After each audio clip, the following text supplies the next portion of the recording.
We are going to talk a little bit about governance. I share a few thoughts, but already you have covered quite a bit. And those of you who would like to familiarize yourself with a lot more of that, there are shorter programs at the Institute of Directors, and for my sins, I have been its president, almost like president for life. It's crazy. I assumed the presidency in 2002. And when I say I'm about to retire, they say, no, but that's titular. So you can stay there. We will have the chairman of the Institute of Directors rotate every 3 years. But you can sit there as president. You're not going anywhere. The Institute of Directors would actually give you all of the detail. I thought today we're going to talk more about the practicalities, because governance, whether you're talking corporate, or you're talking economic, or you're talking political, or you're talking general business, or you're talking educational, or even cultural, governance is essentially leadership in practice. But it's leadership that actually presupposes that you also lead with a compass. And that compass is an internal locus of control, we want to believe, which is what the ULP and I believe Tumbo Scott would also be trying to inculcate. Without a compass, you cannot navigate the kind of leadership challenges and all of the obstacles that are there by nature and those that are deliberately put on your way. I know of a political party right now which is a house divided, essentially because the leader says we're going in this direction, and leadership is about being aligned in a given direction, governed or beckoned by a sense of destiny, which sense of destiny also gives you the basis for you to articulate your vision. But not only that, you also have to be anchored, in a sense, a wholesome sense of values. Now, if there's variance where the sense of values, where the set of values are concerned, you're not likely to be pulling together in the same direction, much as you might talk about, I am about unity. If you actually beat your drums to different gods, you are not going to be able to pull in alignment. And I believe that is one thing that you actually have to make sure that we understand, a wholesome sense of values. But we're also providing leadership as governance in practice in a very, very complex environment in the 21st century. Now, if you want to provide leadership to the likes of Maurice and I believe yourselves, to guide us and to lead us in the 21st century, there are a number of things that you have to be able to relate to. One, the world has become a neighborhood. There is a heavy force that is sweeping across the globe called globalization. Now, some of the political leaders that one has related to would even battle to spell globalization, let alone understand its major tenets. So you got to understand that you're living in a globalized environment. Your responsibility is to make sure that you benefit from globalization equi-beneficially at worst. And at best, you must benefit more.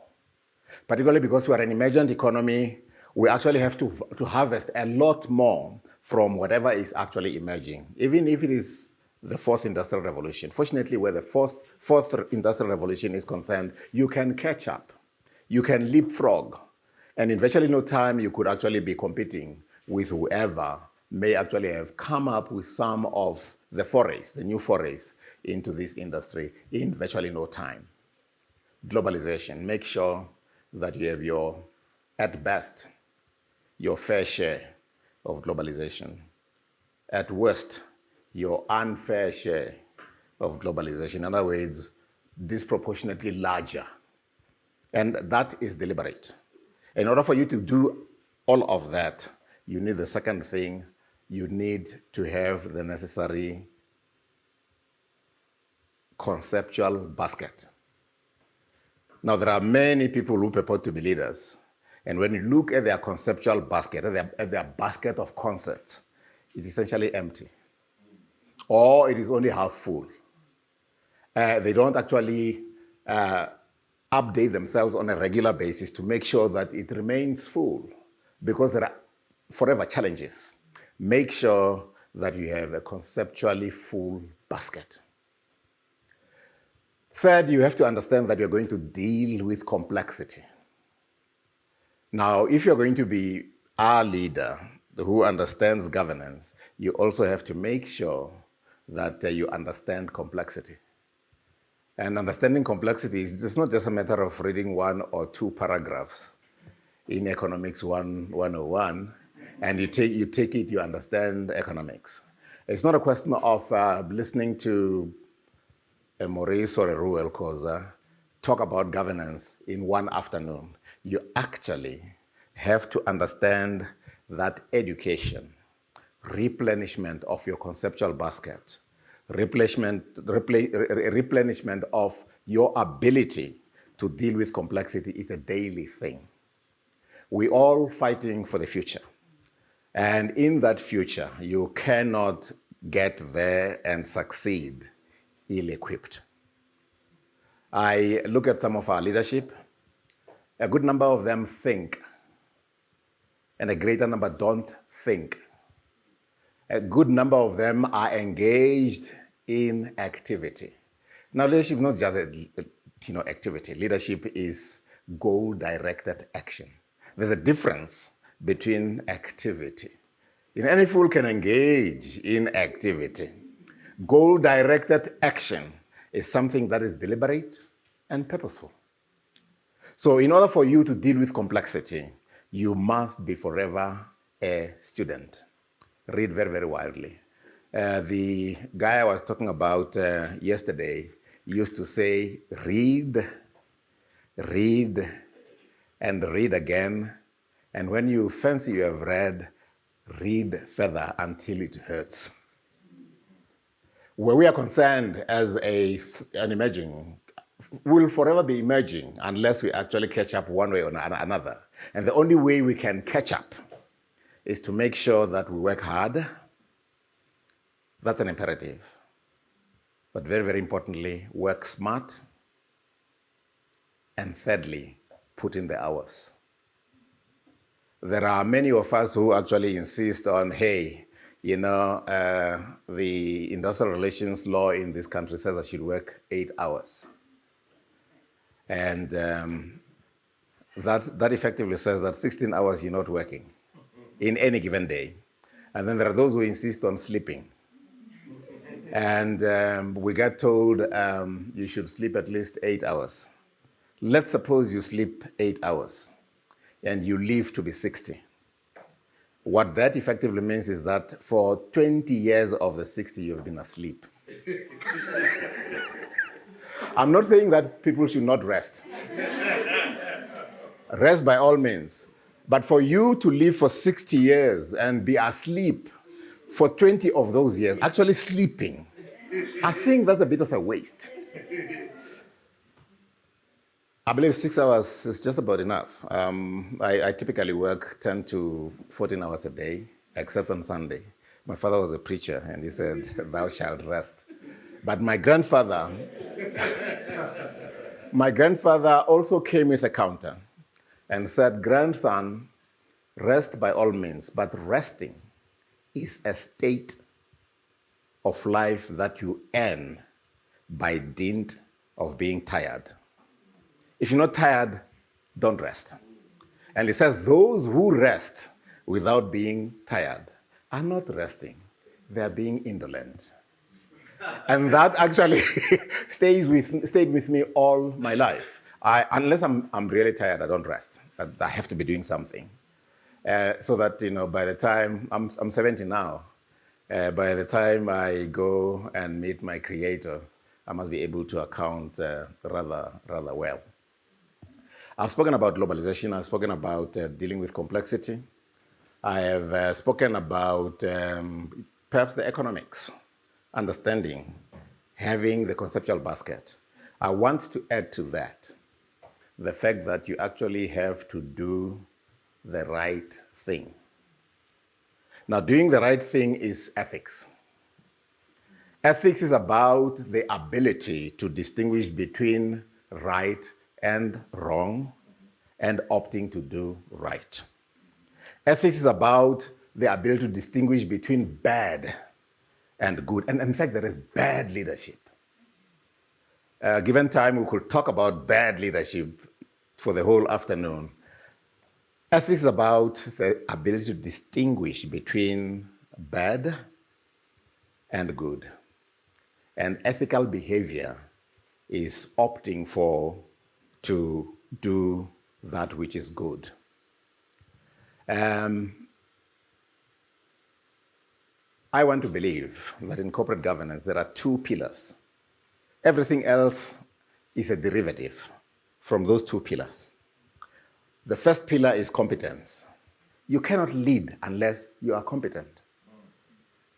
I remember when somebody was appointed leader of a nation, I got to Ekonuk, and one of my nephews said, "Uncle, in spite of your multiple doctorates, I will be your president one day, even without my matric." This is bad leadership in practice. So I want to believe that competence is key. Where we are concerned, when the likes of Reuel, who understand law, have changed our constitution to say we are going to be a constitutional dispensation, but we are going to have people vote for people, not people voting for parties. People vote for people directly. If I believe Reuel can lead me, I should vote for him. I shouldn't vote for something called his party and give virtually all of the ability to lead or mislead to one person who compiles or approves of a list.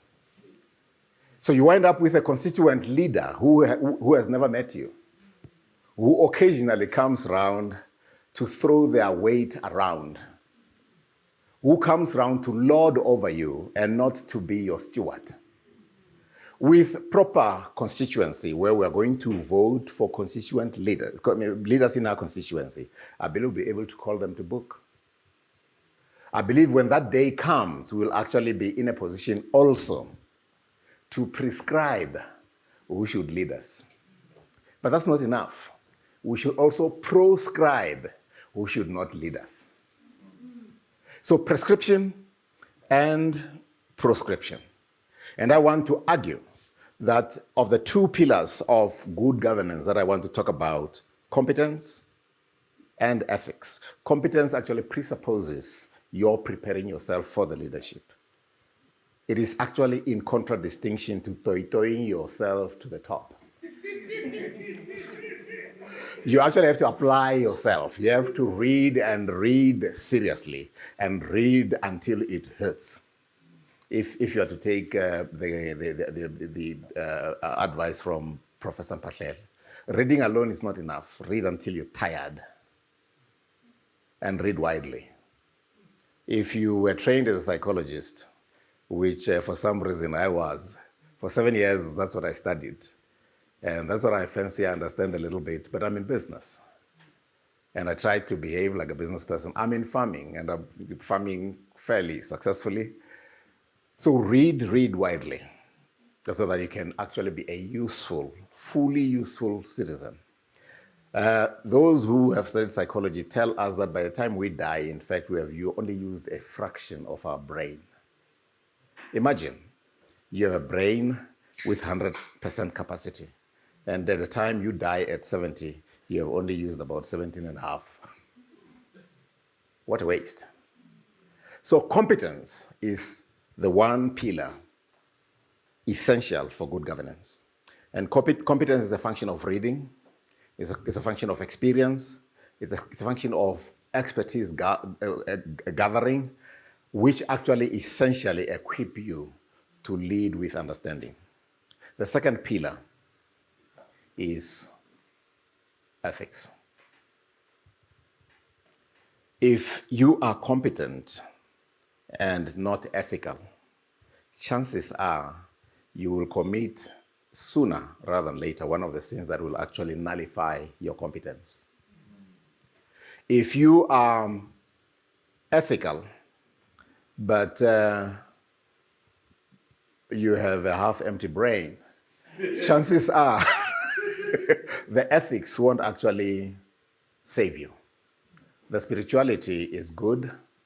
The good sense of doing good and avoiding bad, doing right and avoiding wrong, is all very well. But unless your leadership, your corporate governance rests on those two, you're not going to be a good leader. Now, those two also rest on a principle that we have coined at the Institute of Directors. We've coined a mnemonic device to enable us to remember what those elements that your competence and your ethics rest would be. And we used the mnemonic device iCraft. iCraft is a mnemonic device. It doesn't quite, it's not a word as such, it's a coined word. The I stands for integrity. And unless you have the requisite integrity, you cannot implement your competence and your ethics successfully. The C stands for competence. The R stands for responsibility. I believe earlier on you spoke about fiduciary responsibility. Now, fiduciary responsibility is the kind of responsibility that you discharge, not for yourself, but for those that follow, for those that you work with, for your team. If I get to Nedbank, my fiduciary responsibility says I forget about what it is I am about and get to understand what Nedbank is about and do everything I can for the good and for the prosperity and success of Nedbank. When I chair that board meeting, I'm not chairing to be self-serving. I am chairing in complete and absolute stewardship. That's what your fiduciary responsibility in practice is about. So we've spoken about integrity, competence, responsibility that includes fiduciary responsibility. And if you like, that fiduciary responsibility also includes duty of care and diligence. If you are a director of a company, don't go to the board meeting without having read your board pack. Don't go there looking forward to demolishing a mountain of biscuits. Go there fully prepared. If you go there and you're not fully prepared, you are derelict where the duty of care and diligence are concerned. And this is the guilt of very highly experienced directors. I said, no, I'll prepare 3 or 4 questions and I'll come across as having read. And they get to the board meeting and they have not read. So what I used to do when I was a chairman of some company was to say, well, colleagues, as chairman, I'm first amongst equals. And I have a prerogative to pounce.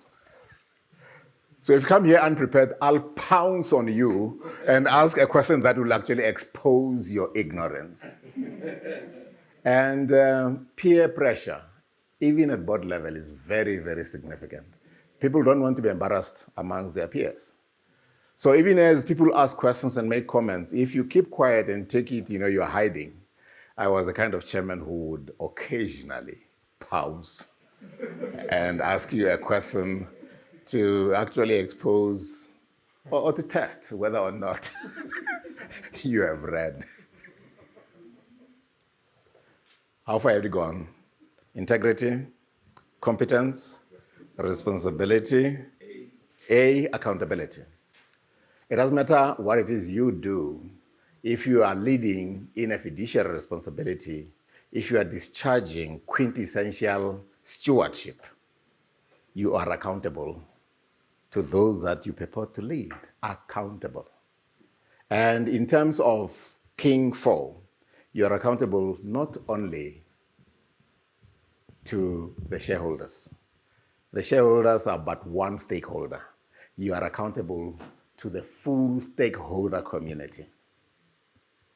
You're even accountable to your competition because you're supposed to compete, but compete fairly.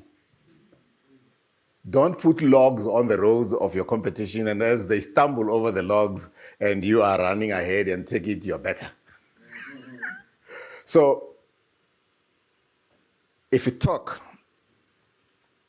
about accountability, it's accountability across the board. You're accountable to the shareholders, accountable to the employees, accountable to your consumers, accountable to the community, accountable to the environment, accountable overall. So A is for accountability, I, craft. Next would be F, and F stands for fairness. You cannot be a good corporate governance practitioner unless you are actually fair. It's fairness to your consumers, don't overcharge them.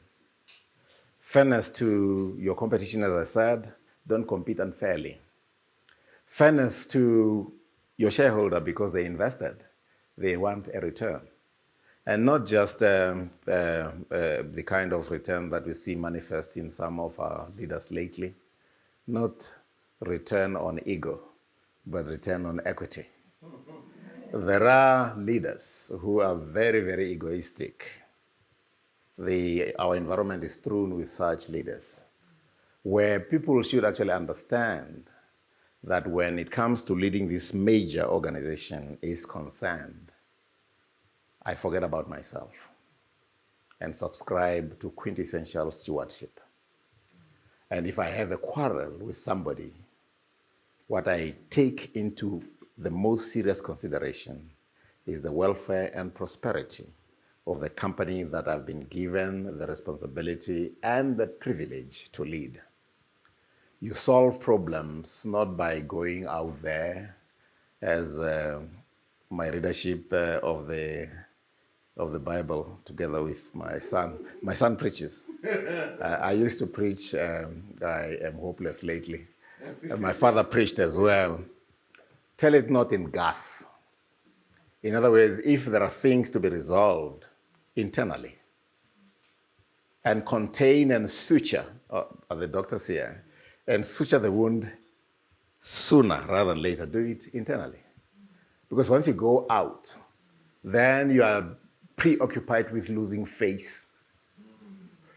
Once you go out, there's egg on your face, and it's the kind of egg that sticks. So you're preoccupied with, hey, what shall I do about my egg on the face? When in fact, you could actually have resolved this thing internally. My argument about corporate governance is that the chairman and the chief executive must work together, almost like in perfect tango. I'm not saying they should be sweethearts. I am suggesting that they should not tramp on each other's toes. They should understand complementarity. And if you understand that, if you have differences, you'll understand that by and large, you are complementary, but that you are not one person. So from time to time, there'll be variance. At times, it will be covariance, you'll vary together. At times, it will be real variance where you actually have divergent views. But you must be able to understand, to accommodate that. So part of the fairness that I'm talking about has to do with that. We said iCraft. The last one is transparency. Transparency is so important. Opacity is the opposite. Opacity has to do with doing things in darkness. Now, morality It's not morality as evidence in terms of what you practice in the open. Morality is doing good even in the most secret chambers of your existence. That's morality. It's supposed to be pervasive. So transparency is about being open.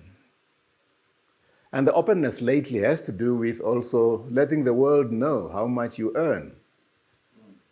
Virtually all of the organizations that I've worked with actually declare from the chairman, so that people can tell, this guy is not working hard enough. We're overpaying him. It has to do with even the chief executive. We have to know the full package that he has, whether it's the incentive part or the initial total cost to company. It's got to be known. So transparency has got to do with that. And you should behave and lead in a manner that people can see and see through.